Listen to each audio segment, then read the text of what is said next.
안녕하세요. 저는 정민국이라고 합니다. 올해 68살이 되었고 지금은 아내 영애와 함께 태국 치앙마이에서 새로운 삶을 살고 있습니다.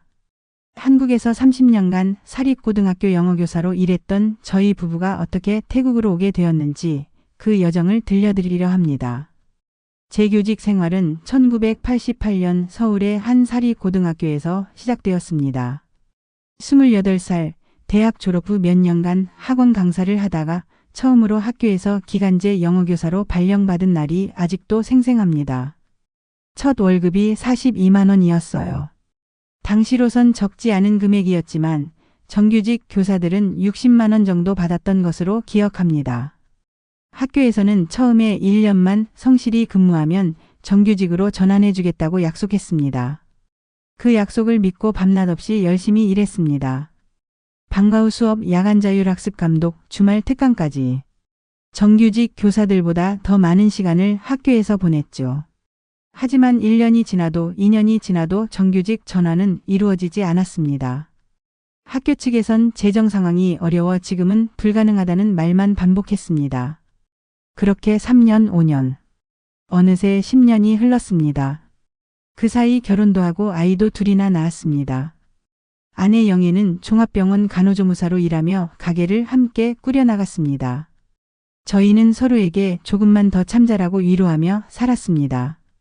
제가 이직을 고민할 때마다 아내는 당신은 교사로 태어난 사람이에요. 그 일을 계속해야죠라고 말해 주었습니다. 사립학교 비정규직 교사로 산다는 것은 끊임없는 불안과 함께하는 삶이었습니다. 매년 2월이면 계약 갱신 시즌이 왔고 그때마다 가슴이 조여들었습니다.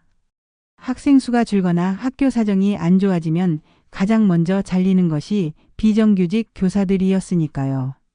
다행히 저는 영어교사였고 학생들의 평가가 좋아 30년간 계약이 갱신되었지만 그 불안감은 여전히 제 삶의 일부였습니다. 정규직 교사들과 동일한 업무를 수행하면서도 저의 급여는 언제나 그들의 80% 수준이었습니다. 승진 기회도 없었고 각종 수당도 차별이 있었습니다. 가장 아쉬웠던 것은 사학연금에 가입할 수 없다는 점이었습니다. 사립학교였지만 비정규직이라 국민연금만 적용되었죠. 처음에는 곧 정규직이 될 테니 괜찮아라고 생각했는데 그 곧이 30년이 되어버렸습니다. 2018년 38살로 시작한 교직 생활을 68배 마쳤습니다. 퇴직 시점 제 월급은 360만 원이었고 같은 경력의 정규직 동료는 450만 원을 받고 있었습니다. 30년의 격차가 그대로 유지된 셈이죠. 말 그대로 평생 임시직으로 살았습니다. 퇴직금은 360만 원에 30년을 계산해 8,850만 원을 받았습니다. 결코 적은 돈은 아니었지만 정규직이었다면 사학연금으로 훨씬 더 안정적인 노후를 준비할 수 있었을 것이란 아쉬움이 있었죠. 아내도 25년간 간호조무사로 일한 퇴직금 4,726만 원을 받았습니다. 둘을 합쳐 약 1억 3천만 원의 퇴직금을 모았죠. 저희 부부가 30년 넘게 모아서 장만한 집은 서울 외곽의 22평 아파트였습니다. 결혼 17년 만인 2005년에 겨우 마련한 집이었습니다. 당시 1억 8천만 원에 구입했고 퇴직할 무렵에는 시세가 3억 5천만 원까지 올랐습니다. 겉으로 보기엔 3억 5천만 원의 집에 퇴직금 1억 3천만 원까지 있으니 꽤 풍족해 보일 수도 있었을 겁니다. 하지만 현실은 달랐습니다. 국민연금은 제가 135만 원, 아내가 78만 원으로 합쳐서 213만 원이었습니다. 이것이 저희의 고정 수입 전부였죠. 반면 서울에서의 생활비는 만만치 않았습니다. 관리비 28만 원, 식비 90만 원, 의료비 45만 원, 교통 및 통신비 40만 원, 기타 잡비 50만 원.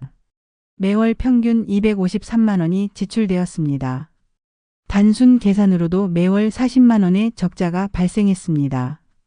퇴직금으로 이 적자를 메우자면 약 3년 후면 모든 저축이 바닥날 것이 분명했습니다. 아들에게 경제적 부담을 주고 싶지 않았고 독립적인 노후를 희망했기에 이 상황은 정말 암담했습니다. 게다가 건강 문제도 있었습니다. 저는 50대 중반에 하시모토 갑상선염이라는 자가면역 질환을 진단받았습니다. 갑상선 호르몬제를 매일 복용해야 했고 약값만 월 4만 원, 정기검진은 분기당 12만 원이 들었습니다. 고혈압도 함께 있어 혈압약으로 월 8만 원이 추가로 들었습니다. 하시모토 갑상선염은 갑상선이 스스로를 공격하는 자가면역 질환인데 무기력함, 만성피로, 체중 증가 등의 증상이 있었습니다. 특히 추위에 매우 민감해져서 한국의 겨울은 저에게 큰 고통이었습니다. 갑상선 전문의는 따뜻한 기후가 증상 관리에 도움이 될 것이라고 조언했지만 당시에는 그저 참고 견디는 수밖에 없었습니다. 퇴직 1년 후 저는 깊은 우울감에 빠졌습니다. 내 남은 인생은 병원과 집 왕복뿐인가? 라는 생각이 머릿속을 맴돌았습니다. 30년간 학생들에게 꿈을 가지라고 가르쳤지만 정작 저 자신의 꿈은 어디에 있는지 찾을 수 없었습니다. 아내 영애의 건강 상태도 좋지 않았습니다. 25년간 간호조무사로 일하며 환자들을 들고 옮기는 과정에서 만성 근골격계 질환이 생겼습니다. 결국 섬유근 육통 진단을 받았는데 전신 통증, 수면장애, 만성피로 증후군 등의 증상이 있었습니다.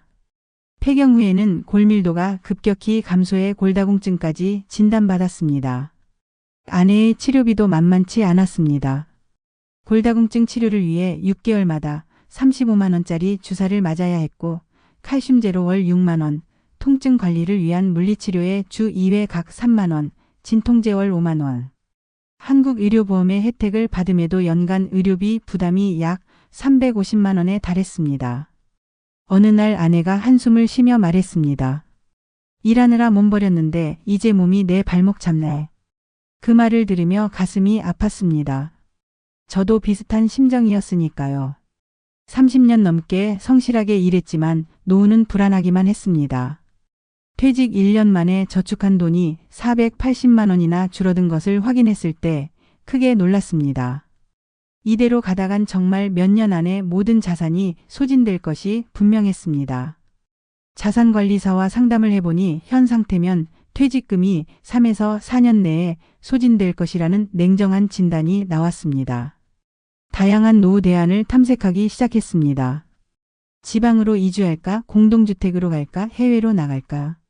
여러 가능성을 검토했습니다. 그러던 중 내린 첫 결정은 다운사이징이었습니다.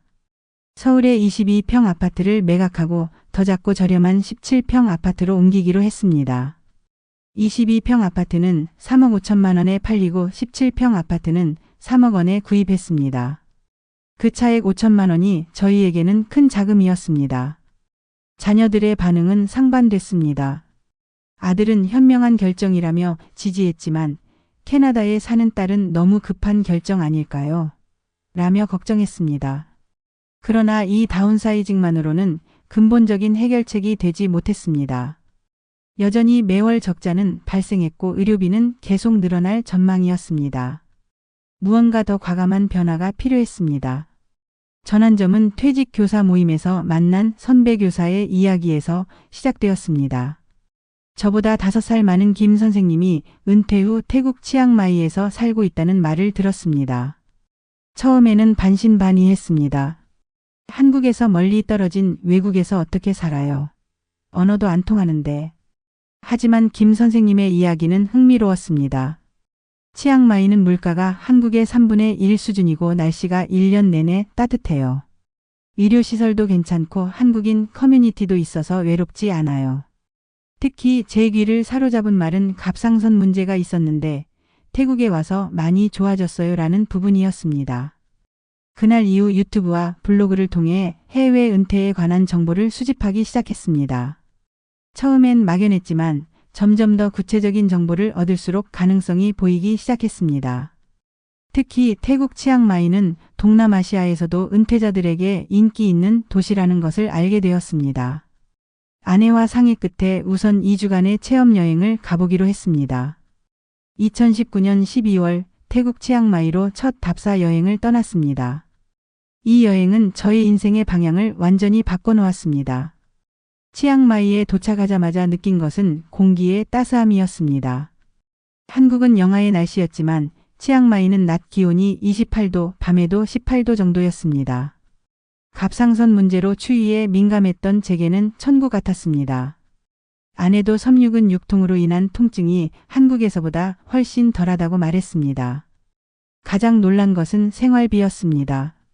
2주 체류 동안 숙박비, 식비, 교통비 등 모든 비용을 합해 120만 원 정도밖에 들지 않았습니다. 한국에서라면 같은 기간 훨씬 더 많은 비용이 들었을 겁니다. 특히 식비가 저렴했는데 현지 식당에서 두 사람이 푸짐하게 먹고도 10,000원이 채 들지 않았습니다. 현지 한인 은퇴자 커뮤니티도 방문했습니다. 치앙마이 서울클럽이라는 곳에서 이미 정착한 한국인 은퇴자들을 만났습니다. 그들 중에는 30, 40대부터 70대까지 다양한 연령층이 있었고 직업도 교사, 공무원, 회사원, 자영업자 등 다양했습니다. 공통점은 한국보다 여유롭고 행복해 보인다는 것이었습니다. 그들에게 실제 생활에 관한 구체적인 정보를 얻었습니다. 월세는 지역과 시설에 따라 20만 원부터 100만 원까지 다양했습니다. 식비는 한 달에 40만 원에서 60만 원 정도면 충분했고 의료보험은 국제보험에 가입하면 좋다는 조언도 들었습니다. 현지인들의 친절함도 인상적이었습니다. 태국어를 전혀 못하는 저희에게도 인내심을 갖고 대해주었고 웃는 얼굴로 도움을 주었습니다. 물론 관광객이라서 그런 대우를 받았을 수도 있지만 그 따뜻한 분위기가 좋았습니다. 한국으로 돌아와 의사와 상담했습니다. 따뜻한 기운은 갑상선염과 섬유근 육통에 도움이 될 수 있을까요? 의사는 기후가 따뜻하면 신체 스트레스가 줄어들고 특히 관절 통증이나 자가면역 질환에는 긍정적인 영향을 줄 수 있어요. 단 현지 의료 시스템에 대한 사전조사는 필수입니다. 라고 조언했습니다. 태국 이주를 진지하게 고민하기 시작했지만 가족들의 설득이 필요했습니다. 먼저 아들과 그의 아내에게 이야기했습니다. 예상대로 처음 반응은 우려였습니다. 부모님 너무 먼 곳이잖아요. 아프시면 어떡해요. 의사소통도 어렵고 문화도 다른데. 딸은 더 강하게 반대했습니다. 간호사인 딸은 특히 의료 문제를 걱정했습니다. 한국 의료보험 혜택을 포기하는 건 너무 위험해요. 응급 상황이 생기면 어떻게 하실 거예요? 6개월에 걸친 가족회의와 정보 수집, 장단점 분석이 이어졌습니다. 저희는 자녀들의 걱정을 이해했지만 동시에 이대로 한국에 머물면 경제적으로도 건강 측면에서도 점점 더 어려워질 것이라는 현실도 직시하고 있었습니다. 결정적인 계기는 코로나19 이후 온라인 교육 수요가 급증한 것이었습니다. 2020년 초 팬데믹으로 인해 화상 영어 강의 수요가 크게 증가했고 30년 경력의 영어교사인 제게도 기회가 열렸습니다. 해외에 있어도 수입을 올릴 수 있는 가능성이 보였습니다. 영어 강의뿐만 아니라 아내의 간호조무사 경험을 살려 의료 통역이나 번역 일도 가능하다는 정보를 얻었습니다. 이럴 경우 태국에 살면서도 추가 수입을 올릴 수 있어 경제적 안정을 어느 정도 확보할 수 있겠다고 판단했습니다. 자녀들을 설득하기 위해 1년만 시범 거주해보자는 제안을 했습니다. 1년 후 문제가 있으면 한국으로 돌아오겠다는 약속이었죠. 그렇게 서서히 자녀들의 마음이 열리기 시작했습니다. 2021년 초 마침내 저희 부부는 우리 인생 마지막 모험 함께 떠나보자라는 결론을 내렸습니다. 서로 손을 맞잡고 실패해도 후회하지 말자. 도전하지 않는 것보다 낫다고 다짐했습니다. 이사 준비는 생각보다 복잡했습니다. 먼저 국내 이삿짐센터에 견적을 받아봤는데 국제 운송비가 너무 비쌌습니다. 그래서 30년 모은 물건들 대부분을 정리하기로 했습니다. 많은 것들을 기부하고 일부는 판매했으며 소중한 기념품이나 사진첩은 자녀에게 맡겼습니다. 결국 꼭 필요한 짐만 선별해 총 4개의 캐리어로 압축했습니다. 17평 아파트는 매각하지 않고 임대를 주기로 했습니다. 아들에게 법적 권한을 부여하는 위임장을 작성하여 부동산 관리를 맡겼습니다. 국민건강보험도 해외 거주자 특례를 적용받아 임의 계속 가입 형태로 유지했습니다. 완전히 한국과의 연결을 끊기보다는 최소한의 법적 연결고리를 확보해두는 방식이었습니다. 2021년 10월 15일 마침내 태국행 비행기에 올랐습니다. 출국 전날 밤 빈 아파트에서 아내와 함께 마지막으로 한국에서의 밤을 보냈습니다. 우리가 지금 제정신일까? 하는 의문이 들기도 했지만 서로를 바라보며 실패해도 후회는 없을 거야. 적어도 도전했으니까라고 위로했습니다. 비행기 창문 너머로 작아지는 인천의 불빛을 바라보며 30년 넘게 살아온 한국을 떠나는 복잡한 감정이 밀려왔습니다. 두려움과 설렘, 후회와 기대가 뒤섞인 채 새로운 여정이 시작되었습니다. 2021년 10월 15일 방콕 수완나품 공항에 도착해 국내선으로 갈아타고 치앙마이에 발을 디뎠습니다. 그 순간부터 저희의 진짜 도전이 시작되었습니다. 교통, 숙소 예약, 식사까지 모든 과정에서 언어의 장벽을 실감했습니다. 처음 며칠은 공항에서 예약해둔 호텔까지 가는 것조차 쉽지 않았습니다. 태국어는 한국어나 영어와 문법 구조부터 완전히 달랐습니다. 더구나 글자도 전혀 다른 형태였기에 간판조차 읽을 수 없었죠. 공항 택시기사에게 호텔 주소를 보여주며 손짓 발짓으로 의사소통을 시도했습니다. 사와디캅 안녕하세요 정도만 알고 있는 상태였으니 정말 막막했습니다. 호텔에 체크인하고 난 후 가장 먼저 부딪힌 문제는 장기 체류 비자였습니다. 저희는 일반 관광 비자로 입국했기 때문에 60일만 머물 수 있었습니다. 은퇴 비자난 O-로 전환하기 위해서는 복잡한 서류 작업이 필요했습니다. 태국은행에 8천만 원 이상을 예금하거나 월 소득 80만 원 이상을 증명해야 했죠. 태국 법규에 대한 지식도 없고 언어도 통하지 않는 상황에서 현지 법무사의 도움을 받기로 했습니다. 한국인 커뮤니티에서 소개받은 법무사 비용은 85만 원. 처음에는 너무 비싼 것 아닐까 싶었지만 나중에 알고 보니 이 법무사 덕분에 많은 시행착오를 줄일 수 있었습니다. 한국에서는 생각지도 못했던 복잡한 은행 계좌 개설 과정도 큰 난관이었습니다. 태국은행에서 계좌를 열기 위해서는 여권, 임대계약서, 현지 연락처는 물론이고 때로는 현지 보증인까지 필요했습니다. 영어를 구사하는 직원을 찾아 3개의 은행을 전전했고 결국 4번째 은행에서 겨우 계좌를 개설할 수 있었습니다. 언어 문제를 해결하기 위해 저희 부부는 태국어 기초 600단어 암기 프로젝트를 시작했습니다. 매일 10단어씩 60일 동안 계속하는 계획이었죠. 제가 영어교사 출신이라 언어학습법에는 자신이 있었습니다. 아내와 함께 단어 카드를 만들고 산책하면서 서로 테스트하며 재미있게 공부했습니다. 태국어를 조금씩 배우면서 깨달은 것은 태국 사람들이 외국인이 자국어를 조금이라도 하려고 노력하는 것을 매우 고맙게 생각한다는 점이었습니다. 캅쿤캅 감사합니다. 이나 아로이 맛있어요. 같은 기본적인 표현만 써도 현지인들의 표정이 확 밝아졌습니다. 치앙마이 정착을 위한 첫 과제는 집을 구하는 것이었습니다.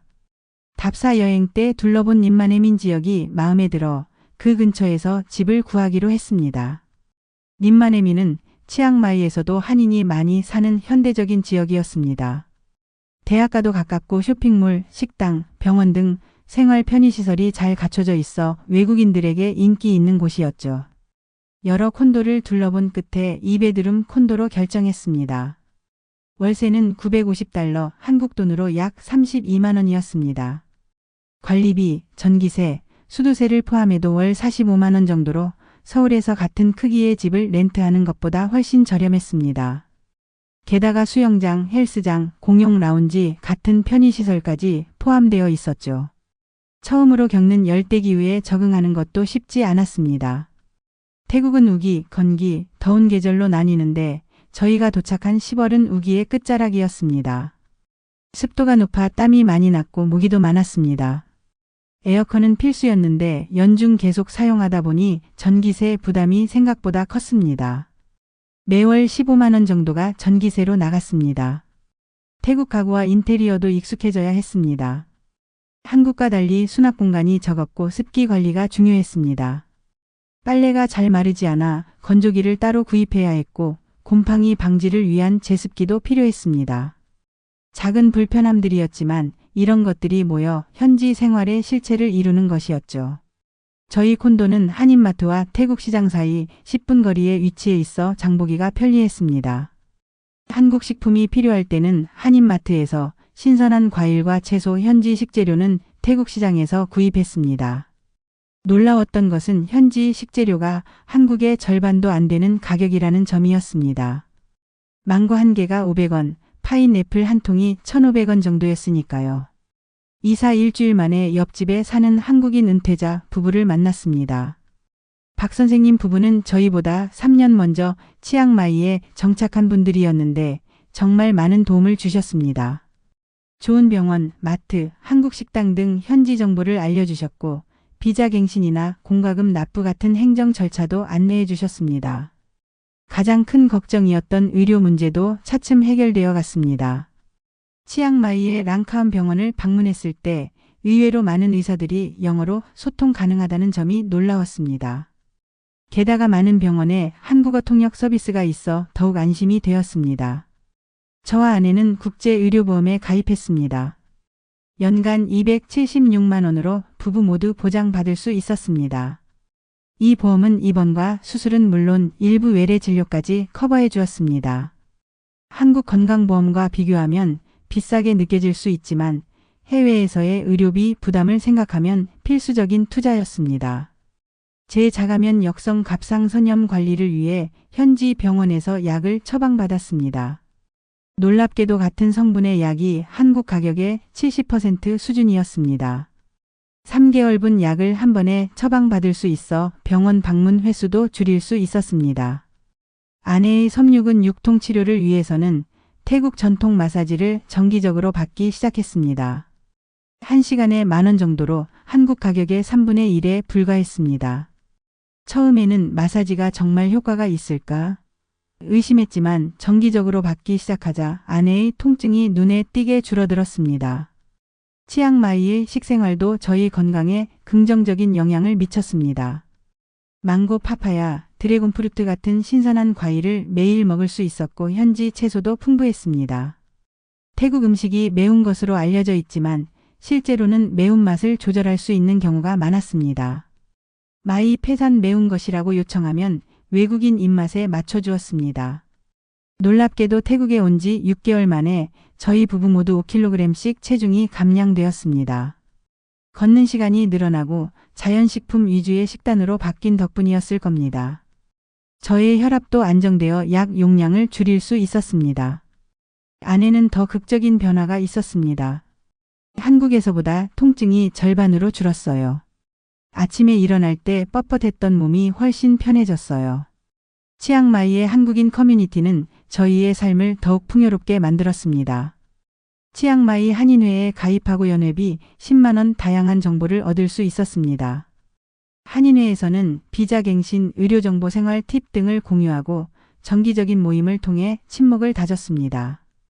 특히 제2의 인생클럽이라는 한인 은퇴자 모임은 매달 정기 모임을 가졌습니다. 처음 참석했을 때 20명 정도의 한국인 은퇴자들을 만났는데 의사, 교사, 공무원, 사업가 등 다양한 배경을 가진 분들이었습니다. 저희보다 먼저 정착한 선배들의 조언은 정말 값진 것이었습니다. 남자들 사이에서 인기 있는 활동은 골프였습니다. 치앙마이 시니어 골프단에 가입해 주 1회 골프를 치기 시작했습니다. 회당 5만 원 정도로 한국 가격의 5분의 1에 불과했습니다. 68의 나이에 처음으로 골프를 배우기 시작했지만 생각보다 재미있었습니다. 현지인들과 교류할 수 있는 기회도 되었고요. 아내는 사와디 코리아라는 태국인 마이너스 한국인 문화교류 모임에 참여했습니다. 태국인들에게 한국 요리를 가르치고 반대로 태국 요리법을 배우는 활동이었습니다. 그 모임을 통해 현지인 친구들이 생겼고 태국어 실력도 더 빨리 향상되었습니다. 저희 부부는 또한 현지 NGO 자원봉사 활동도 시작했습니다. 한 달에 2번 치앙마이 외곽의 고아원을 방문해 아이들에게 영어를 가르쳐 주었습니다. 30년간의 교직 경험이 이곳에서도 빛을 발했습니다. 아이들의 해맑은 웃음은 저희에게 큰 보람을 주었습니다. 같은 아파트에 사는 한국인 은퇴자들과는 주말마다 바베큐 모임을 가졌습니다. 콘도 옥상 정원에서 열리는 이 모임은 한국 음식과 태국 음식을 함께 나누고 서로의 경험과 정보를 교환하는 소중한 시간이었습니다. 한국에서는 이웃과 이렇게 가깝게 지내본 적이 없었는데 이국 땅에서 오히려 더 끈끈한 공동체를 만들어가고 있었습니다. 치앙마이에 정착한 지 6개월이 지났을 때 아내가 문득 말했습니다. 여보, 우리가 한국에서보다 더 많은 친구가 생긴 것 같아요. 정말 그랬습니다.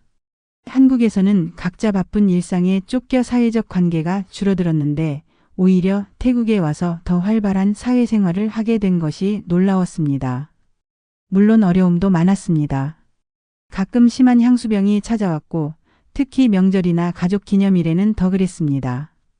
딸아이 결혼식에 참석하지 못했을 때는 정말 가슴이 아팠습니다. 하지만 화상통화라는 기술 덕분에 어느 정도 그리움을 달랠 수 있었습니다. 언어 장벽도 여전히 존재했습니다. 6개월 동안 꾸준히 태국어를 공부했지만 일상 대화 이상의 깊은 소통은 어려웠습니다. 병원이나 관공서에서는 여전히 통역에 의존해야 했고 복잡한 계약이나 행정 절차는 한국인 에이전트의 도움을 받아야 했습니다. 태국 사람들의 마이 팬 라이 괜찮아요 문화에 적응하는 것도 쉽지 않았습니다. 한국의 빨리빨리 문화에 익숙한 저희는 처음에 태국의 느긋한 페이스에 답답함을 느꼈습니다. 약속 시간에 30분씩 늦는 것이 흔한 일이었고 단순한 행정 처리도 며칠씩 걸리곤 했습니다. 하지만 이러한 문화적 차이를 인정하고 받아들이자 오히려 저희의 스트레스가 줄어들었습니다. 항상 시간에 쫓기며 살았던 한국에서의 삶과 달리 태국에서는 현재를 즐기는 법을 배우게 되었습니다. 천천히 커피를 마시며 거리를 구경하고 오래된 사원의 종소리에 귀 기울이는 여유가 생겼습니다. 가장 중요한 것은 저희의 건강이 점차 나아지고 있다는 사실이었습니다. 한국에서는 매일 아침 일어날 때마다 몸이 무겁고 통증이 있었지만 태국에서는 훨씬 가뿐하게 하루를 시작할 수 있었습니다. 의사들도 저희의 변화에 놀라워했습니다. 확실히 기후가 따뜻하고 스트레스가 적으니 증상이 호전된 것 같습니다. 치앙마이에 온 지 1년이 되었을 때 저희는 더 이상 이곳이 임시거처가 아니라 새로운 집이라고 느끼기 시작했습니다. 태국어로 간단한 대화가 가능해졌고 동네 상점 주인들과도 안면을 트게 되었습니다. 시장에서 과일을 살 때도 더 이상 바가지를 쓰지 않게 되었고 현지식 먹는 법도 익숙해졌습니다. 아들이 처음 치앙마이를 방문했을 때 그의 반응이 저희에게 큰 위안이 되었습니다. 와, 정말 좋은 곳이네요. 부모님 얼굴이 많이 건강해 보여요. 한국에서보다 훨씬 행복해 보이세요. 아들의 이 한마디가 저희의 선택이 옳았음을 확인시켜 주었습니다. 비록 낯선 나라에서의 삶은 여전히 도전의 연속이지만 이제는 그 도전이 두렵지 않습니다. 오히려 매일이 새로운 발견과 배움의 연속이라 생각하니 삶이 더 풍요로워졌습니다. 한국을 떠나올 때 가졌던 불안감은 이제 설렘과 자신감으로 바뀌었습니다. 치앙마이에 정착하고 난 후 저희 부부에게 가장 큰 도전은 안정적인 수입원을 만드는 것이었습니다. 한국의 국민연금저 135만 원, 아내 78만 원은 태국에서의 생활비를 충당하기에 충분했지만 의료비나 비상시를 대비한 추가 수입이 필요했습니다. 저는 30년 경력의 영어교사라는 강점을 살려 온라인 영어 강의를 시작했습니다. 우선 한국의 유명 온라인 교육 플랫폼 3곳에 이력서를 제출했습니다. 50대 이상을 위한 영어회화 영문법 기초 해외여행 실용 영어 같은 특화된 분야를 제안했습니다. 다행히 2곳에서 연락이 왔고 화상 인터뷰를 거쳐 강사로 등록할 수 있었습니다. 처음에는 하루 3시간 주 5일 일정으로 화상 강의를 시작했습니다. 시간당 2만 원으로 월 평균 95만 원의 수입이 생겼습니다. 학생들은 주로 은퇴 후 영어를 배우려는 중장년층이나 해외여행을 준비하는 분들이었습니다. 온라인 수업을 진행하며 초기에 많은 어려움이 있었습니다. 인터넷이 불안정해 수업 중 끊기는 경우가 있었고 시차 적응도 쉽지 않았습니다. 태국은 한국보다 2시간 늦기 때문에 한국 시간 오전 9시 수업은 태국 시간으로 오전 7시에 시작해야 했죠. 또한 온라인 교수법은 오프라인과 달라서 새롭게 배워야 했습니다. 이런 문제를 해결하기 위해 먼저 인터넷을 업그레이드 했습니다. 월 3만 원을 추가 지불하고 더 빠른 광 케이블 인터넷으로 바꿨죠. 또한 미리 수업 자료를 준비하고 학생들과 소통할 다양한 방법을 연구했습니다. 화상 강의용 작은 화이트보드도 구입하고 디지털 교보제도 만들었습니다. 6개월이 지나자 고정학생이 15명으로 늘어났고 월 평균 수입도 95만 원으로 안정되었습니다. 태국의 저렴한 물가 덕분에 이 정도 수입은 저희 생활에 큰 보탬이 되었습니다. 무엇보다 교사로서의 보람을 다시 느낄 수 있어 행복했습니다. 학생들이 선생님, 덕분에 영어가 재미있어졌어요 라고 말할 때면 가슴이 뿌듯했습니다. 아내 영애는 25년 간호조무사 경력을 살려 의료통역 일을 시작했습니다. 치앙마이의 주요 병원들은 한국인 환자들을 위한 통역 서비스가 필요했고 의료 지식이 있는 아내는 좋은 인재였습니다. 처음에는 주 2회, 회당 4시간씩 시간당 $15 일했습니다. 그러나 코로나19로 인해 의료 관광객이 줄어들면서 오프라인 통역 수요도 감소했습니다. 대신 아내는 온라인 의료 상담으로 방향을 전환했습니다. 한국의 의료 관광 에이전시와 연결되어 태국으로 치료를 오려는 환자들에게 사전 정보를 제공하는 일이었습니다. 또한 의료 통역 자격증 온라인 과정을 수료하며 75만 원 투자 전문성을 높였습니다. 이런 다양한 활동으로 아내는 월 평균 80만 원의 수입을 올렸습니다. 의료 통역과 온라인 상담을 합쳐서 꽤 안정적인 부수입이 된 것이죠. 이 일이 아내에게 특별히 좋았던 점은 의료 분야에서의 경험과 지식을 계속 활용할 수 있다는 것이었습니다. 은퇴했다고 내 지식과 경험이 쓸모없어지는 게 아니구나라는 자부심을 되찾았습니다. 저희의 경제 상황을 분석해보면 확실히 태국 생활이 한국보다 유리했습니다. 월 총수입은 영어 강의 95만 원, 의료 통역 번역 80만 원, 연금 213만 원을 합쳐 388만 원이었습니다. 반면 월 총지출은 월세 32만 원, 관리비 13만 원, 식비 55만 원, 의료보험 23만 원, 여가 및 교통비 47만 원으로 총 170만 원 정도였습니다. 이렇게 계산하면 매달 약 218만 원을 저축할 수 있었습니다. 연간으로 계산하면 2,600만 원 정도가 되어 한국에서는 상상할 수 없었던 저축이 가능해졌습니다. 물론 초기 정착 비용이나 갑작스러운 의료비 지출이 있을 수 있어 모든 돈을 써버리지 않고 비상금으로 남겨두었습니다. 특히 식비 절감 효과가 컸습니다. 현지 식자재를 활용하니 한국에서보다 훨씬 저렴했고 길거리 음식도 한 끼에 3,000원 정도로 맛있고 경제적이었습니다. 의료비도 대폭 감소했는데 연중 따뜻한 날씨 덕분에 옷을 자주 구매할 필요가 없었기 때문입니다. 여가 비용도 효율적으로 관리할 수 있었습니다. 영화 관람은 4,000원, 전신 마사지는 만원 정도로 한국보다 훨씬 저렴했습니다. 저는 이런 경제적 변화를 보며 자주 아내에게 말했습니다. 한국보다 지출은 40% 줄고 수입은 80% 늘었어. 우리가 왜 진작 이 선택을 하지 않았을까? 물론 이것은 반농담이었습니다. 모든 선택에는 적절한 때가 있고 저희에게는 지금이 그때였던 것 같습니다. 디지털 기술 덕분에 가족과의 연결도 유지할 수 있었습니다. 주 2회 아들 가족과 줌 화상 통화를 했고 손주들의 성장을 실시간으로 지켜볼 수 있었습니다. 캐나다에 사는 딸과도 정기적으로 통화했습니다. 이렇게 태국 한국 캐나다에 흩어진 가족이 디지털로 연결되어 있다는 것이 신기했습니다. 특별히 기억에 남는 것은 화상으로 진행한 첫 온라인 제사였습니다. 한국의 아들네와 함께 줌으로 연결해 차례를 지냈는데 처음에는 어색했지만 곧 의미 있는 새로운 전통이 되었습니다. 디지털 가족 앨범을 만들어 서로의 일상을 공유하기도 했습니다. 이렇게 태국 한국 캐나다 3개국을 연결하는 가족단체 채팅방은 저희의 소중한 소통 창구가 되었습니다. 가족 제외도 연 1회 계획했습니다. 저희가 한국에 가거나 자녀들이 태국에 오는 방식으로 비용은 반반씩 부담했습니다.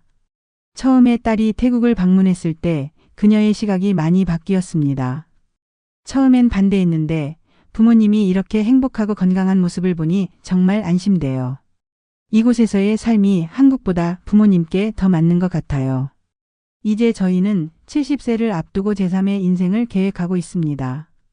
치앙마이 외곽에 있는 과일 농장에 소규모로 투자했습니다. 500만 원.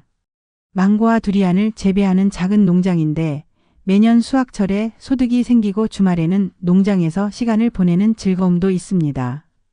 또한 한국-태국 은퇴자 경험을 공유하는 온라인 커뮤니티 개설도 준비 중입니다. 저희처럼 해외 은퇴를 고민하는 한국 시니어들에게 실질적인 정보와 조언을 제공하는 플랫폼을 만들고 싶습니다. 저는 시니어를 위한 해외 은퇴 가이드북을 집필 중이고 아내는 태국 허브를 활용한 천연 비누 제작이라는 소규모 창업을 준비하고 있습니다. 앞으로 2년 후에는 은퇴 비자를 갱신해야 하는데 그때를 대비해 안정적인 수입원을 확보하는 것이 중요합니다. 따라서 온라인 강의와 통역 업무를 꾸준히 유지하면서 디지털 노마드로서 한국과 태국을 오가는 이중 생활도 계획하고 있습니다. 계절별로 태국에서 6개월, 한국에서 6개월을 보내는 방식이 이상적일 것 같습니다. 태국에서의 삶을 돌아보면 저희가 한국에서는 상상하지 못했던 많은 변화가 있었습니다. 건강이 좋아졌고 경제적 여유가 생겼으며 새로운 친구들과 활동으로 삶이 풍요로워졌습니다. 무엇보다 할 수 있다는 자신감을 되찾았습니다. 30년 동안 안정만을 추구했던 삶에서 벗어나 이제는 모험하는 법을 배우고 있습니다. 68의 나이에 새로운 언어를 배우고 새 직업을 시작하고 낯선 문화에 적응하는 것은 쉽지 않았지만 그 과정이 삶의 활력을 불어넣었습니다. 한 가지 확실한 것은 저희가 집 한 칸을 줄여 얻은 5천만 원으로 시작한 이 태국 생활이 단순한 다운사이징이 아니라 라이프 업그레이드였다는 점입니다. 물리적 공간은 줄었을지 몰라도 삶의 질과 가능성은 오히려 확장되었으니까요. 가끔 한국의 친구들이 질문합니다. 너무 외롭지 않아? 병나면 어떡해? 정말 그곳에서 계속 살 수 있을까? 저는 이렇게 대답합니다. 걱정했던 것보다 모든 것이 훨씬 잘 풀리고 있어. 물론 어려움도 있지만 그것도 삶의 일부라고 생각하면 두렵지 않아. 우리는 지금 진정한 세컨드 라이프를 살고 있어.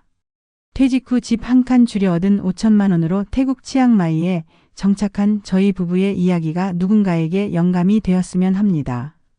나이는 숫자에 불과하며 진정한 은퇴는 일을 그만두는 것이 아니라 자신이 진정으로 원하는 삶을 시작하는 것임을 저희는 매일 체감하고 있습니다.